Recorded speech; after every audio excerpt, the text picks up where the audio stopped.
New trending word மது பிரியர். மது பிரியர்களுக்கும் குடிகாரர்களுக்கும் என்னங்க வித்தியாசம்?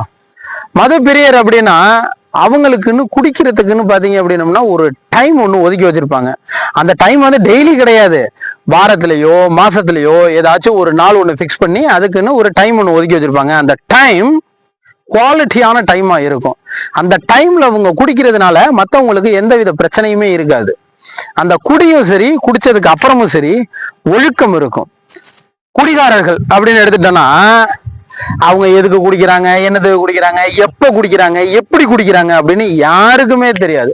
அவங்க குடிக்கல அப்படின்னம்னா ஒரு செயல் அவங்களால செய்ய முடியாது. நரம்பெல்லாம் இருக்கு பாத்தீங்களா, நரம்பெல்லாம் செயல் எழுந்த மாதிரி இருக்கும். அதுதான் மது பிரியர்களுக்கும் குடிகாரர்களுக்கும் உள்ள வித்தியாசம். குடிகாரர்கள் குடிச்சாலும் சரி, குடிச்சதுக்கு அப்புறமும் சரி, அவங்க செய்யற செயல்ல ஒழுக்கம் இருக்காது.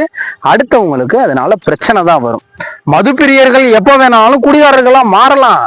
குடிகாரர்களா மாறினீங்க அப்படின்னம்னா மிகப்பெரிய பிரச்சனைகளை தான் நீங்க சந்திக்கிற மாதிரி இருக்கும். இப்போதைக்கு இருக்கிற குடிகாரர்கள் உங்களுடைய மனநிலைமையிலிருந்து மாற முடியலையா, மாற்றம் இல்லையா, உங்களுடைய குடியிலிருந்து நீங்க விடணும்னு நினைக்கிறீங்களா? என்னை தொடர்பு கொள்ளுங்க. உங்களுடைய வாழ்க்கை மாறும். குப்பை மேட்டிலிருந்து குபேரனாக மாறலாம். நன்றி, வணக்கம்.